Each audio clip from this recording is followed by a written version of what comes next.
हर पीर से जुमा अपने फेवरेट शो न्यूज़ आई को यूट्यूब पर देखने के लिए डॉन न्यूज़ के ऑफिशियल यूट्यूब चैनल पर आइए, उसको सब्सक्राइब कीजिए और बेल आइकन को प्रेस कीजिए।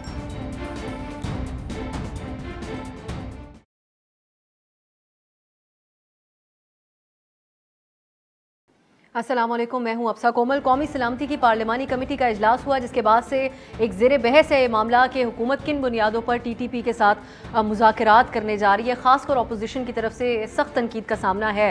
लेकिन आज इस सूरत हाल में एक जो अहम डेवलपमेंट ये हुई कि इस सानहा APS के शहदा के जो बच्चे थे, शहदा उनके वालिदैन और लवाहिकीन की दरख्वास्त पर सुप्रीम कोर्ट में समाअत हुई और इस दौरान चीफ जस्टिस ने अटॉर्नी जनरल से पूछा कि सानहे के जिम्मेदारों के खिलाफ FIR दर्ज हुई या नहीं।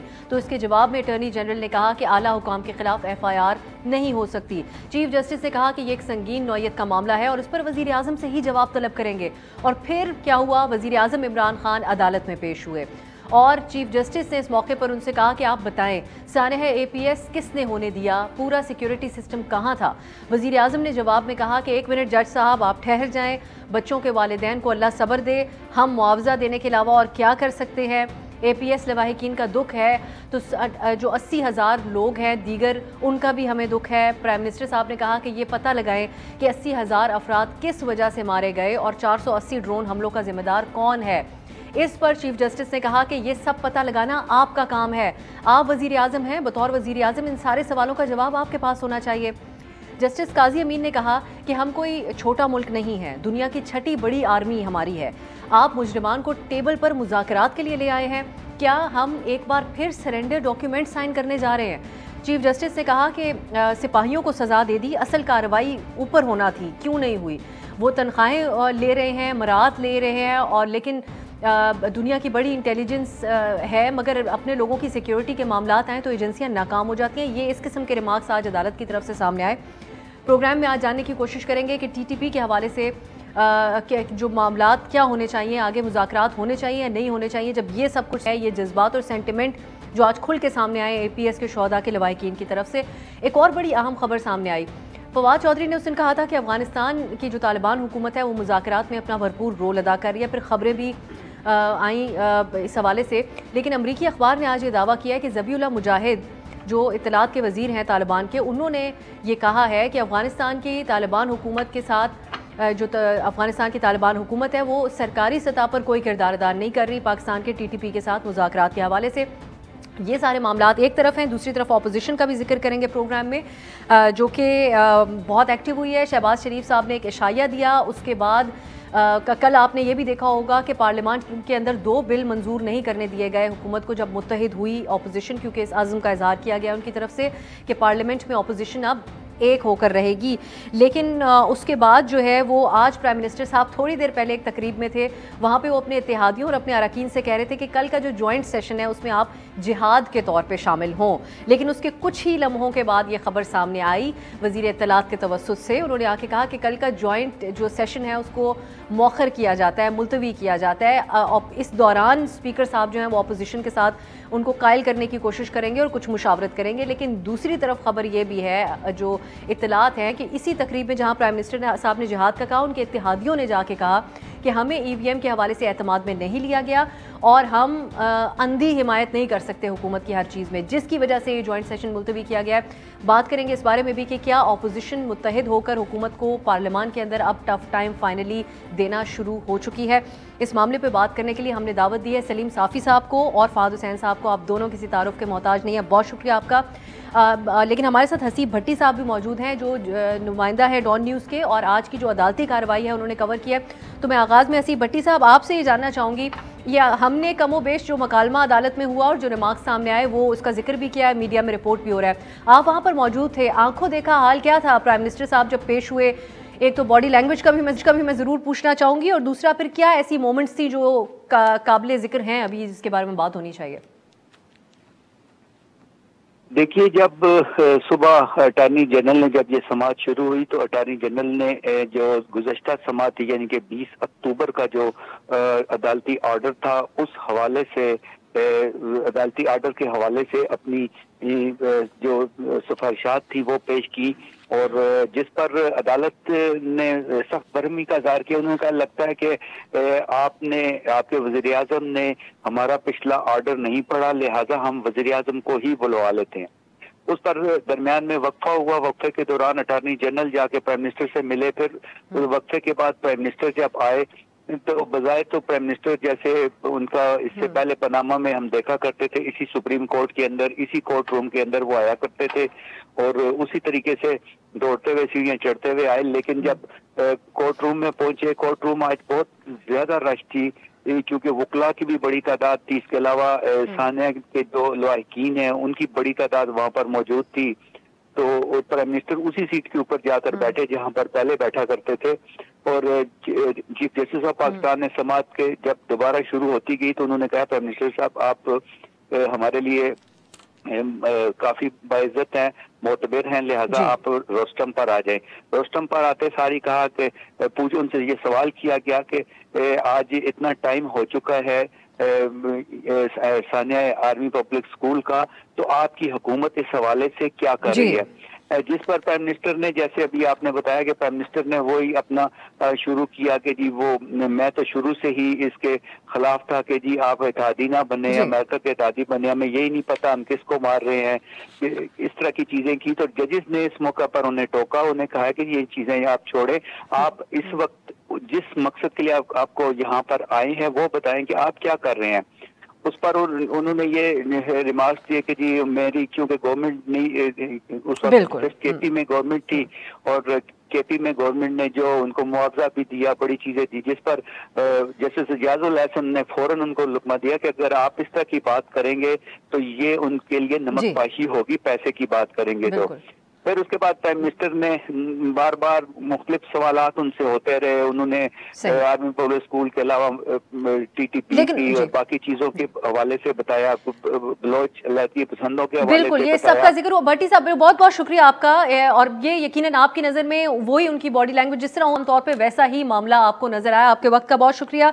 सलीम साफ़ी साहब, आपकी नज़र में ये कितना गैर मामूली है, बड़े सख्त अदालती रिमार्क सामने आए और फिर प्राइम मिनिस्टर साहब ने जो दलाइल पेश किए, कैसे देखा आपने? नहीं, देखें, रिमार्क्स पे या किसी के पेश होने से ज़्यादा अहमियत फ़ैसलों की होती है। तो हम ये देखेंगे कि फ़ैसला क्या आता है। और मैं समझता हूँ कि इस हवाले से हम सब बड़ी एक गफलत के मुर्तकिब हुए हैं। आप देखें, दिसंबर 2014 में ये सानहा रूनुमा हुआ। उस वक़्त खैबर पख्तूनख्वा में PTI की हुकूमत थी। हम जिसे तालिब इल्म भी ये मुतालबा करते रहे कि जुडिशल कमीशन बनाया जाए, लेकिन उस वक़्त इमरान ख़ान साहब ने अपनी हुकूमत से जुडिशल कमीशन तो नहीं बनवाया। फिर ये तो पेशावर हाई कोर्ट के हुक्म पे, यानी 2014 में सानहा हुआ था और 2018 में हाई कोर्ट के हुक्म पे वो इंक्वायरी कमीशन बनाया गया। और फिर उसकी रिपोर्ट आने के बाद अभी तक ये मामला वो ज़ेर समाअत है। तो ये देखा जाएगा कि फ़ाइनल फ़ैसला क्या आता है। एक मैं समझता हूँ कि एक तो प्राइम मिनिस्टर साहब ने आज सुप्रीम कोर्ट के सामने एक गलत बयानी की है। मसलन उन्होंने ये फरमाया कि मैं शुरू दिन से परवेज़ मुशर्रफ की हुकूमत के इस पॉलिसी का ख़िलाफ़ था। ये तारीख़ी तौर पर झूठ है, क्योंकि ये फ़ैसला परवेज़ मुशर्रफ ने किया था वॉर ऑन टेरर में अमेरिका का साथ देने का अक्टूबर 2001 में। और हम जानते हैं कि 2002 के इलेक्शन तक इमरान ख़ान साहब उनके न सिर्फ ये कि भरपूर हामी रहे, बल्कि रेफरेंडम में उनके लिए वोट भी मांगे। और ये बयान भी उनका रिकॉर्ड पे है कि परवेज़ मुशर्रफ या पाकिस्तान की हुकूमत के पास इसके अलावा कोई चारा नहीं था। एक और चीज़ जो मेरी समझ से बालातर है वो ये कि आज भी उन्होंने ड्रोन हमलों के मुखालफत का बड़ी शिद्दत के साथ जिक्र किया। तो जो इस सानहे का जो मास्टरमाइंड था उमर मंसूर जिसको नरे भी कहते थे जी वो मारे गए अफगानिस्तान के अंदर। अमेरिकियों ने उनको मारा ड्रोन हमले में। बाकी जो 5 कल्प्रिट्स थे उनको फौजी अदालतों से सजा हुई। इसी तरह मुल्ला फजलुल्लाह ड्रोन हमले में मारे गए, हकीमुल्लाह महसूद ड्रोन हमले में मारे गए, बैतुल्लाह महसूद ड्रोन हमले में मारे गए। तो अगर टीटीपी कारी हुसैन ड्रोन हमले में मारे गए, तो अगर टीटीपी को असल में किसी चीज़ ने नुकसान पहुंचाया है तो वो ड्रोन ने पहुंचाया है। लेकिन खान साहब आज सुप्रीम कोर्ट में खड़े होके ड्रोन हमलों के खिलाफ अपनी कैंपेन का क्रेडिट लेना चाह रहे थे। तो ये मुझे समझ से बालातर है कि वो किसके साथ हैं। जी महफाज साहब, ये सारी बातें भी हैं और फिर एक जवाब हुकूमत ये भी पेश कर रही है, जो फवाद साहब ने भी बात की। उन्होंने कहा कि जो मुलविस दहशतगर्द थे उन सबको तो सज़ाएं हो चुकी, एक ने स्टे लिया हुआ है, बाकी को हो चुकी हैं सज़ाएं। तो अब मज़ीद क्या कर सकती है हुकूमत APS के शोहदा के जो वाहिकीन हैं, उनके जो ग्रीवेंसेज हैं, उनको एड्रेस करने के लिए इस सारी सिचुएशन में? देखिए, मेरे ख्याल में अब सा ये अच्छा सवाल है और हुकूमत जब ये सवाल पूछती है तो कुछ हद तक मुझे समझ भी आती है वो क्यों सवाल कर रहे हैं। लेकिन मेरे ख्याल में जिस तरीके से ये केस चल रहा है और जो कुछ जज साहिबान ने आज कहा, मुझे उससे ये अंदाज़ा हो रहा है कि वो ये चाह रहे हैं कि ये जो सानिया पेश आया था इसमें किसी न किसी को जिम्मेदार ठहराया जाए। अच्छा, अब जिम्मेदारी दो तरह की, एक तो वो है कि जिन्होंने ये हमला किया और जो डायरेक्टली जिम्मेदार हैं उस कत्ल गारत के, लेकिन दूसरा ये था कि ये होने क्यों दिया गया। अब वो सिक्योरिटी लैब्स था, वो क्या था। अब ये कहना कि उस वक्त की जो क़यादत थी उसके खिलाफ कोई एक्शन होना चाहिए, जाहिर बात है हमारे निज़ाम में ये मुश्किल ही होता है, कभी हुआ तो ऐसा नहीं है और शायद थोड़ा सा मेरे ख्याल में शायद फार फेच्ड भी हो। मैं जाहिर बात है कोई लीगल एक्सपर्ट तो नहीं हूँ, लेकिन बहैसियत पाकिस्तानी तो मैं सोचता हूँ कि आप किसी के खिलाफ इस तरह का एक्शन लें, क्योंकि वो उस टाइम के आर्मी चीफ थे या DGI थे, तो थोड़ा सा लगता है कि शायद ये उस चीज़ को ज़रा लंबा खींचा जा रहा है। लेकिन मेरे ख्याल में अहम नुकता ये है कि देखिए, अभी फवाद चौधरी का आपने क्लिप सुनाया, उसमें भी उन्होंने कहा कि जी देखें उस तरह लैब्स तो 9/11 में भी हुआ था, लेकिन 9/11 के बाद जो लैब्स हुआ था उसके बाद अमेरिकनों ने उस लैब्स को किस तरीके से ट्रीट किया। 9/11 कमीशन बना था, यहाँ भी कमीशन बना, उस कमीशन ने बड़ा अरसा काम किया और एक बड़ी बहुत लंबी चौड़ी रिपोर्ट जो है वो शाया की। उस रिपोर्ट की बुनियाद पे फिर हेयरिंग्स हुई थी और उन हेयरिंग्स की बुनियाद पे और उस रिपोर्ट की सिफारिशात के मुताबिक जो अप्रूव हुई, फिर एक्शन भी हुआ था, तब्दीलियां भी हुई थी, उनकी सिक्योरिटी में, उनके SOPs में चेंजेस भी हुए थे। यानी गर्ज ये मेरा नुक्ता ये है अफसा कि अगर आपके पास एक सानिया हुआ है तो क्या हमने उससे कुछ सीखा और सीख कर हमने उस तरह की तब्दीलियां अपने निज़ाम में की ताकि खुदा ना खास्ता अगर कभी इस तरह की सूरत हाल पैदा हो तो हम उससे निपटने के लिए ज़्यादा तैयार हो। ये बुनियादी सवाल है, मुझे लगता यूँ है कि हमारी हुकूमत इसका जवाब नहीं दे पा रही। मैं एक ब्रेक की तरफ जाऊंगी, वापस आकर एक तो किन बुनियादों पर TTP के साथ बात हो रही है, क्योंकि अब ये जो ज़बीउल्लाह बयान है कि अफगान हुकूमत बाज़ाब्ता तौर पे सरकारी तौर पे इसमें शरीक नहीं है, लेकिन हमारी तरफ से हुकूमत दावा कर रही है कि वो मीडिएटर का रोल अदा कर रहे हैं, इसके बारे में बात होगी और दीगर इशूज़ एक ब्रेक के बाद। ब्रेक के बाद खुश आमदीद। हम बात कर रहे हैं आज जो सुप्रीम कोर्ट की कार्रवाई थी, प्राइम मिनिस्टर इमरान खान साहब पेश हुए, APS के जो शोहदा हैं उनके लवाहिकीन की दरख्वास्त पर जो आज समाअत थी उसमें, और अदालत की तरफ से बड़े सख्त रिमार्क्स आए। सलीम साफ़ी साहब, ब्रेक से पहले जो बात हो रही थी, आपका कमेंट भी इस पर मैं चाहूँगी कि जो अगर सिक्योरिटी फेलियर टॉप लेवल से जहाँ से हुआ, जिसके ऊपर अदालत ने आज बात की है, उसकी नाकामी, और ऑब्वियसली हुकूमत की तरफ से 9/11 के ऊपर रख के जवाब पेश किया जा रहा है, ये काबिल कबूल है जवाब? और क्या ये मुमकिन भी है कि इस सतह की कार्रवाई की जा सके और इमरान खान साहब से एक्सपेक्ट किया जाए? देखिए, एक तो मेरे ख्याल में यकीनन ये बहुत ही अजीम सानहा था और शायद सानहात में से जो वॉर ऑन टेरर पे हमें जो देखने को मिले उनमें सबसे अजीम सानहा था, क्योंकि बड़े मासूम बच्चे थे। लेकिन ये सिर्फ एक सानहा नहीं था। आप देखिए कि वकला के साथ क्या हुआ, कोयटा में कितनी बार हुआ, और उस पर फिर जस्टिस फाइज ईसा साहब की एक रिपोर्ट भी आई थी, उस पर कितना अमल हुआ, उल्टा उनको कितनी सज़ा दी गई, खुद अदलिया के अपने साथियों ने उनका कितना साथ दिया। फिर आपके GHQ में वो घुस आए थे, आपके मैरियट पे हमला हुआ, बादशाह खान यूनिवर्सिटी का हुआ, सैकड़ों शख्सियात, सियासी, इल्मी और हमारे पख्तूनों का और कबाइल का तो इसमें बेड़ा गर्क हो गया। हमारे अजीज़ दोस्त इसमें शहीद हो गए। ख़ुद हम जैसे लोग 2001 से अगर अभी तक जिंदा फिर रहे हैं तो बस अल्लाह ने शायद हमारा दाना पानी रखा हुआ था। लेकिन बुनियाद क्या है? बुनियाद हमारी उस कन्फ्यूजन पे मबनी अफ़गान पॉलिसी थी। अब जिन जिन लोगों ने उस पॉलिसी को तश्कील दिया, जिन जिन लोगों ने उसको आगे बढ़ाया, जिन जिन लोगों ने उसकी वकालत की, जिन्होंने उनकी हमायत की, मैं समझता हूँ कि वो सब अपने अपने तौर पर उसके ज़िम्मेदार हैं। और फिर अगर आप हुकूमत को के लिहाज से भी देखें, अभी मसलन ये इंसानी जानों का मामला है, ये पाकिस्तान की सलामती का मामला है, लेकिन इस पे यहाँ पे सियासत भी बुरी तरह होती है। मसलन उस वक़्त जब आज कल मैं सुन रहा था उस रोज़ बिलावल साहब की, तो पीपल्स पार्टी की हुकूमत में आप देखिए अवामी नेशनल पार्टी और निगोसिएशन करने वालों में अफरासिया फटक भी शामिल होते थे। आप ज़रा स्वात के तालिबान या मौलाना सूफी मोहम्मद के साथ ANP की हुकूमत के मुआहदे का, और जिस पे पीपल्स पार्टी के इस वक्त के जो सूबाई सदर हैं उनके भी दस्तखत हैं, आप उस मुआहदे को निकाल के देख लें, उससे पहले क्या मुआहदे नहीं हुए। तो अपने दौर में यानी ये जो हमारी अफ़गान पॉलिसी थी जिसके नतीजे में ये सब कुछ हुआ, ये मुशर्रफ के दौर में इसका आगाज़ हुआ, लेकिन ये नवाज शरीफ साहब के दौर में भी कंटिन्यू रहा, ये जरदारी साहब के दौर में भी कंटिन्यू रहा, और ये आज इमरान खान के दौर में भी कंटिन्यू है। फिर तीसरा उसके बाद एक नेशनल एक्शन प्लान बना था। नेशनल एक्शन प्लान पे न पिछली हुकूमत ने संजीदगी से कोई अमल किया, और इमरान खान साहब की हुकूमत ने तो इक़्तिदार में आने के बाद उसको हाथ भी नहीं लगाया है। जो उसके लिए इदारा बताया गया नेक्टा आजकल क्या है, वो पुलिस अफसरान को सज़ा देने के लिए एक बेगार कैंप है, उनको इन्होंने कितनी तवज्जो दी। तो असल में इसमें एक दो नहीं है, और इस हुकूमत से तो रत्ती भर ये तवक्को ही नहीं की जा सकती कि वो इस मामले को ना उससे दिलचस्पी रखती है, ना उससे सरोकार रखती है। लेकिन कम अज़ कम माजी के हुक्मरान ये करते थे कि वो अगर मदावा नहीं कर सकते थे तो ज़ख्मों पे नमकपाशी नहीं करते थे।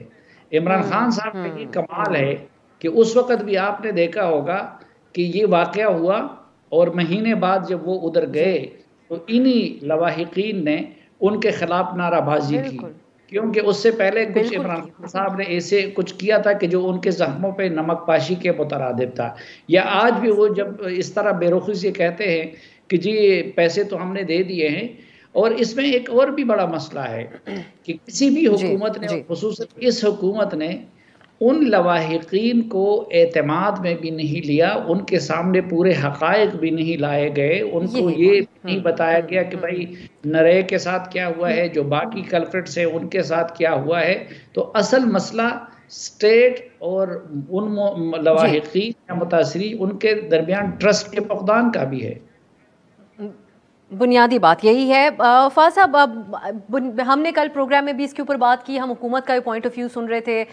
वो ये कहते हैं कि जंग बंदी के इख्तिताम पर बात होते हैं, लेकिन क्या ये जंग बंदी है भी? क्या वाकई TTP ने इस तरह से आके माफ़ी मांग ली उनके सामने अपने माजी के सारे इकदाम पर, या फिर इसको यही समझा जाएगा कि स्टेट सरेंडर है?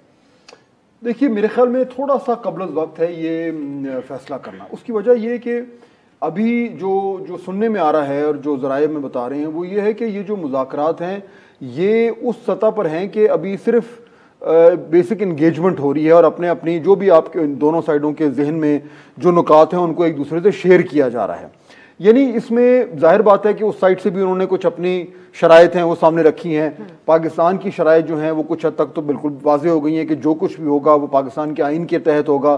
कोई आइन से बाहर अगर उनका कोई भी मुतालबा है तो वो बिल्कुल अनएक्सेप्टेबल होगा। इनको आगे बढ़ाने के लिए फ़िलहाल सीज़ फायर हुआ है। मेरे ख्याल में इस वक्त क्योंकि हमें ये मालूम नहीं है कि वो जो मुज़ाकरात हो रहे हैं उनमें वो कौन से स्पेसिफिक नुकात हैं जिन पे बातचीत हो रही है, तो शायद ये कहना कि हुकूमत ने घुटने टेक दिए थोड़ा सा कबल वक्त हो। मुझे जो अच्छी बात अभी तक लगी है, और अगेन देखिए इस तरह के मामलात में सूरत हाल चेंज होते हुए देर नहीं लगती, लेकिन और उस पर आज मैंने लिखा भी है, वो ये है कि हमें ये बताया जा रहा है कि ये जब नेगोशिएशन कंप्लीट होंगी तो वो फिर पॉलिटिकल लीडरशिप के सामने रखी जाएंगी, और फिर उनसे कहा जाएगा कि आप इनको मानते हैं, ओन करते हैं, ठीक है नहीं है, और उसकी रोशनी में फिर फैसला होगा कि हमने उन जो मुज़ाकरात हैं उनकी रोशनी में कोई मुआहिदा करना है या नहीं करना। तो मेरे ख्याल में ये प्रोसेस थोड़ा चलेगा और अभी जो है वो थोड़ा सा कब्ल वक्त है ये फैसला करना कि ये दुरुस्त है या गलत है। लेकिन अभी ये तासुर क्यों दिया जा रहा है कि बहुत सारे मामला तय हो गए हैं? उस दिन जो इजलास हुआ उसमें बहुत से लोगों ने कहा कि तासुर यही मिला कि इन्फॉर्म करने के लिए बुलाया गया है बजाय एतमाद में लेने के, और इसी पर की बुनियाद बनाकर आज मुस्तफ़ा नवाज़ खोखर, सेनेटर मुस्तफ़ा खोखर ने भी ये मुतालबा किया कि एक अवामी रेफरेंडम किया जाए इस बारे में, खासकर जो शोहदा के लवाकिन हैं उनको भी एतमाद में लिया जाए। देखिए ये बात कुछ हद तक मैं इससे इत्तफाक करता हूँ। मेरी अपनी राय ये है कि टीटीपी ने जो कुछ किया, जो यहाँ पे कत्ल गारत का बाजार गर्म किया, उसमें पाकिस्तान की आवाम जो है वो सबसे बड़ी स्टेक होल्डर है, क्योंकि सबसे ज़्यादा तो नुकसान उन्होंने उठाया है। चुनाचे जो भी फैसला होगा कि उनसे मुआहिदा करना है, नहीं करना या लड़ाई करनी है, जब तक उसमें पाकिस्तान की आवाम या उनके नुमाइंदे उस डिबेट का, उस फैसले का हिस्सा नहीं बनेंगे, तब तक मेरे ख्याल में ये हमें एक्सेप्टेबल नहीं होना चाहिए। तो ये बिल्कुल क्लियर। बिल्कुल। साफी साहब, अब आप ये बताएगा कि टीटीपी की इस वक्त क्या पोजीशन है जब वो अगर मुज़ाकरात के टेबल पे बैठे हैं पाकिस्तान के साथ, जब अफगानिस्तान में तालिबान की हुकूमत है, और ख़बर आज की जो न्यूयॉर्क टाइम्स की जिसका हवाला दिया हमने आगाज़ में, उसमें ज़बीउल्लाह मुजाहिद ये कहते हैं कि हम सरकारी सतह पर नहीं इंगेज करें, पाकिस्तान ये दावा कर रहा है। तो इस वक्त टीटीपी किस पोजीशन के साथ बैठा है पाकिस्तान के साथ मुज़ाकरात करने के लिए? अपनी क्या शराइत मनवा सकते हैं वो, या हमारी ज़्यादा मानेंगे? अब सर मैं थोड़ा सा वक्त फहद साहब से भी माजरत के साथ ज़्यादा लेना चाहूँगा इसके जवाब में। देखें, एक तो फहद साहब ने जो बात की ना, वो बिल्कुल दुरुस्त है कि आप अगर मुआहिदा करें तो उस मुआहिदा के होने से पहले कौम को और कौम के नुमाइंदों को एतमाद में लेना चाहिए। और अगर मुआहिदा ऐसा हो कि जिसमें आपके कौमी मफादात का ख्याल ना रखा गया हो, जिसमें आपके मुतासिरीन के ज़ख्मों पे मरहम रखने का कोई इंतज़ाम ना किया गया हो, तो फिर उसकी मुखालफत करनी चाहिए। अब तालिबान के साथ, टीटीपी के साथ तो कोई मुआहिदा अभी नहीं हुआ है, अभी तो प्रोसेस का आगाज़ हुआ है। तो मुतलक इंगेजमेंट की या बातचीत की तो आप मुखालफत नहीं कर सकते। वो तो हम इंडिया के साथ भी बातचीत की बात करते हैं। हाँ, इंडिया के साथ अगर कोई मुआहिदा ऐसा होगा कि जो पाकिस्तान के मफादात के मुनाफी होगा, तो फिर उस पर एहतजाज करना चाहिए। दूसरी बात यह है कि देखें, अमेरिका ने हज़ारों तालिबान मारे थे और तालिबान ने उनको मारा था, लेकिन 1 साल तक जब उनके निगोसिएशन हो रहे थे, आप अगर पहली फुर्सत में उन सारी चीज़ों को पब्लिक स्पेयर में या मीडिया में ले आए तो फिर तो बात आगे नहीं बढ़ सकती। लेकिन जब मामलात मैच्योर हो गए तो फिर अमेरिका ने अपने कांग्रेस को और सेनेट को और बाकी लीडरशिप को एतमाद में ले लिया। तो अब जिस पे चीखो पुकार होनी चाहिए और जो अमलन सरेंडर था, वो टीएलपी के साथ मुआहिदा है, तो उसको लोग भूल गए। और अब जब टीटीपी के साथ सिर्फ प्रोसेस का आगाज हुआ है तो उस पर ज्यादा चीखो पुकार शुरू हुआ है। यानी अगर स्टेट की साहब आपने एक नई डायरेक्शन दे दी है। मैं आपसे कथा कलामी की माजरत करती हूँ, मुझे एक बहुत शॉर्ट ब्रेक लेनी है, मैं आप ही की तरफ वापस आऊंगी। आपने टी बात कर दी है, इसी बारे में आपसे भी बात, और फवाद साहब से भी इनकी आज एक्सक्लूसिव स्टोरी है इस बारे में मुआहदे के हवाले से। एक शॉर्ट ब्रेक आप लोगों की इजाजत से।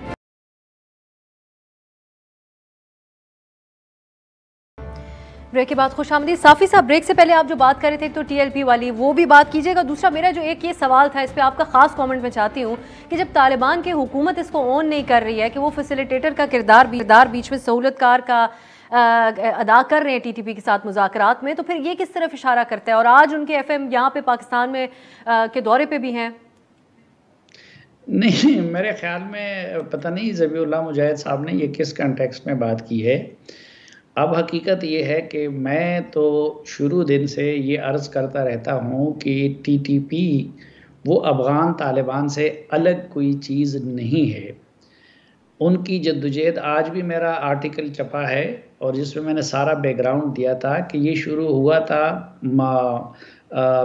मौलवी नेक मोहम्मद से। वो अफ़गान तालिबान का हिस्सा थे और उन्होंने मुल्ला उमर की बैत की थी। फिर उसके बाद अगर बैतुल्लाह महसूद थे जिन्होंने इन सारे टीटीपी को इकट्ठा किया, तो उनके लेटर पैड पे एक तरफ लिखा होता था अमीरुल मोमिनीन मुल्ला मोहम्मद उमर और दूसरी तरफ उनका अपना नाम होता था। और आज तक ये सिलसिला जारी है। जब फजलुल्लाह टीटीपी के अमीर बने तो उसके साथ उन्होंने उनके अमीर की भी बैत की। और इस वक्त मुफ्ती नूर वली की जिस दिन बैत हो रही थी तो उसी दिन उन्होंने मुल्ला हिब्बतुल्लाह की भी बैत की। एक दूसरा, हम सबको पता है कि इस वक्त वो उनके सब अफ़गानिस्तान में हैं, उनके साथ बैठे हुए हैं। तो और अफ़गान तालिबान की वहाँ पे कब्ज़े के बाद मसलन पिछले कई सालों में टीटीपी की शूरा का कोई एक इजलास भी ड्रोन की वजह से नहीं हो सका था। लेकिन जब से अफ़गान तालिबान की हुकूमत आई है तो उनकी मरकज़ी लीडरशिप के बैरे नोटिस में है कि 3 इजलास मुनक्कद हुए और वो आज भी अपने आप को अफ़गान तालिबान के अमीर के हुक्म का पाबंद समझते हैं। तो एक तो ये है कि जो अफ़गान तालिबान है वो अपने आप को टीटीपी के मामले से बरीउज़िम्मा करार नहीं दे सकते। दूसरी बात ये है कि इस वक्त अफ़गान जो तालिबान हैं वो जो हमारी इन्फॉर्मेशन है जो कुछ हो रहा है तो वो अफ़गान तालिबान ही के अहम ज़िम्मेदारान के ज़रिए हो रहा है। वो उनको हुकूमत का नाम दे या उनका इंडिविजुअल, इसमें कोई शक नहीं है कि अफ़गान तालिबान की इख्तिलाफ़ राय हो सकता है साफ़ी साहब धड़ों में इस टॉपिक पे। देखिए, अफ़गान तालिबान के अंदर भी मुख्तलिफ लहरें हैं। कुछ मसलन उनमें एक तकसीम गैर मरई किस्म की है, हार्ड लाइनर्स और थोड़े से मॉडरेट की बुनियाद पे भी है। उनमें ग्रेटर पख्तिया और ग्रेटर कंधार की भी एक तफरीक है। उनमें ऐसे भी लोग हैं कि जो ईरान के ज़्यादा ज़ेर असर है, उनमें ऐसे भी हैं कि जो हमारे ज़्यादा ज़ेर असर हैं। तो वो तफरीक तो है, लेकिन मेरे ख़्याल में ये जो कुछ हो रहा है उसमें तालिबान के अमीरुल मोमिनीन की कंसेंट भी हासिल है और ज़्यादा बुनियादी किरदार जो उनके वज़ीर दाखिला हैं और जो तालिबान के नायब अमीर भी है सिराजुद्दीन हक्कानी, वो किरदार अदा कर रहे हैं।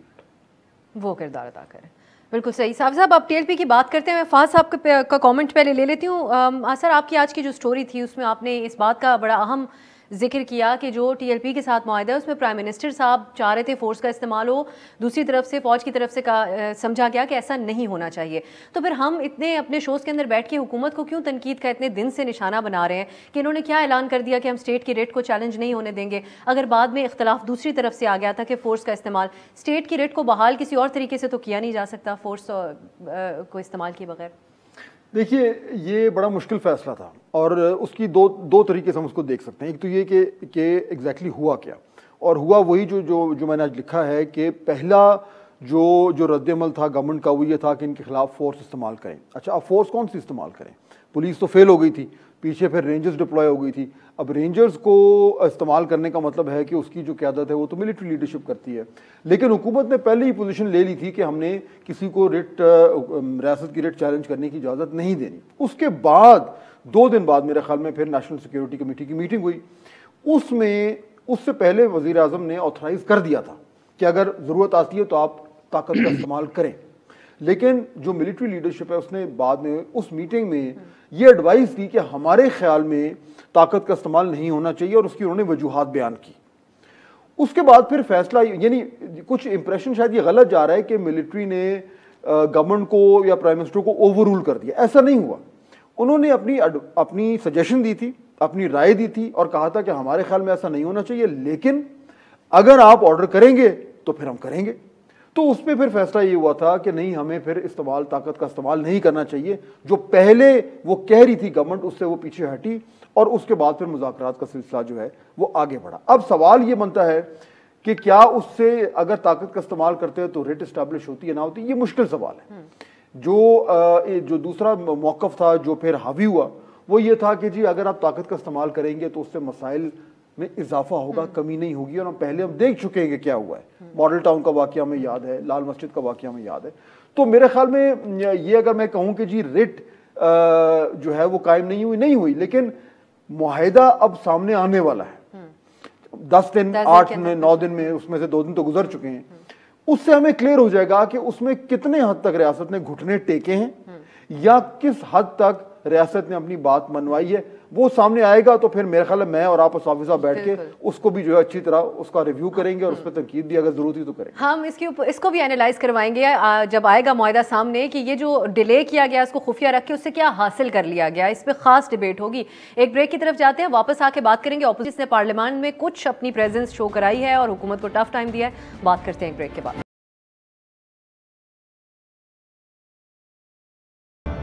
ब्रेक के बाद खुश आमदीद। पहले बात हम कर रहे थे पहले हिस्से में प्रोग्राम के टीटीपी से मुज़ाकरात के हवाले से और आज की अदालती समाअत। अब हम ज़रा अपोजिशन के ऊपर अपना फोकस लेके जाएंगे। सलीम साफ़ी साहब, आज प्राइम मिनिस्टर साहब ने कहा अपने अरकान को और इत्तेहादियों को कि आप जिहाद समझ के कल का जो जॉइंट सेशन होगा उसमें आएँ, क्योंकि उसमें बहुत सी कानून साजी करनी है, ख़ासकर इंतखाबी इस्लाहात के हवाले से। लेकिन इत्तलात ये हैं कि इत्तेहादियों ने उससे थोड़ी ही देर में जाके हुकूमती अरकान को बताया कि वो आँख बंद करके हर चीज़ की हिमायत नहीं कर सकते और EVM के ऊपर नहीं एतमाद में लिया गया।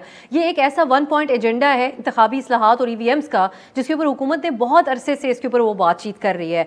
क्या आप ये कहा जा सकता है कि अब पार्लियामान के अंदर अपोजिशन ने फाइनली टफ टाइम दे दिया है हुकूमत को?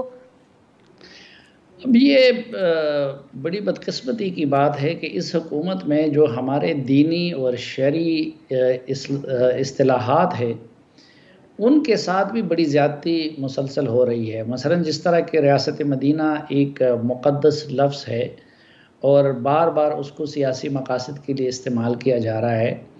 अब हर कोई जानता है कि ये जो इलेक्ट्रॉनिक वोटिंग मशीन का जो मामला है ये और कुछ भी नहीं है बल्कि धांधली की तैयारी है, और इमरान खान साहब चाहते हैं कि अगली मरतबा इससे वो काम ले जो पिछले इलेक्शन में RTS से लिया गया था। इसी तरह जो ओवरसीज़ पाकिस्तानियों को वोट देने का मामला है तो उसमें भी असल मुद्दा और मकसद यही है। तो अब आप धांधली और धोखे का काम करने जा रहे हैं और उसको जिहाद जैसा मुक़द्दस लफ्ज़ उसके लिए इस्तेमाल कर रहे हैं और अपने मेंबरान से कह रहे हैं कि वो जिहाद समझ के आ जाएं। अब जिहाद तो फिर इस तरह कोई अधूरा नहीं छोड़ता ना। जिहाद में तो 5 मिनट बाद या 1 घंटे के बाद फिर कोई पलट के नहीं जाता जिस तरह उन्होंने पलटा खा लिया। दूसरा, जहाँ तक इत्तेहादियों का ताल्लुक है तो देखिए ये पहली मर्तबा हमें देखने को मिला है कि ये जो MQM है इनके साथ इत्तेहाद, ये इत्तेहाद बिल जबर है। यानी ख़ुद MQM ने इलेक्शन में ये इल्ज़ाम लगाया था और दुरुस्त कि उनका हक चीन के PTI को दे दिया गया है। नज़रियाती कोई हम आहंगी नहीं थी। परवेज़ इलाही साहब को वो पंजाब का सबसे बड़ा चोर कहते थे, तो अभी तक वो अगर इनके साथ हैं तो एक जबर के तहत है। इसलिए वज़ीर आज़म कभी ज़रूरी भी नहीं समझते कि जेनुअनली जिस तरह इत्तेहादियों को अहमियत दी जाती है तो वो उनसे मशवरे की या ऑन बोर्ड लेने की कोई ज़रूरत भी महसूस नहीं करते, क्योंकि वो कहते हैं कि जी बस कुछ और लोग जाने जो मेरे साथ इनको इत्तेहाद में लाए हैं और उनको संभालना जाने। जो एक आध वजारत MQM के हिस्से में दे दी गई है, फ़रूक नसीम को MQM वाले कभी भी अपना नुमाइंदा नहीं समझते। वो उनके खाते में हैं लेकिन उनको वो अपना नुमाइंदा नहीं समझते। तो अब मेरे ख्याल में वक्त थोड़ा थोड़ा वो वक्त अभी करीब आ रहा है कि जब वो उस जबर से आज़ाद होंगे, तो जो वो जबर से आज़ाद होंगे तो फिर MQM ज़ाहिरी बात है कि एक मुनज़्ज़म पार्टी है। इस तरह चौधरी बरादरान का भी अपना एक सियासी सोच है, तो उसके तहत वो एफसन बट से काम लेना शुरू कर देंगे। अब जी फाज साहब, ये इत्तेहाद बिल जबरी था या फिर हवा का रुख बदलने का शाखसाना है कि जो इत्तेहादी खुलकर इतना सामने आ गए हैं?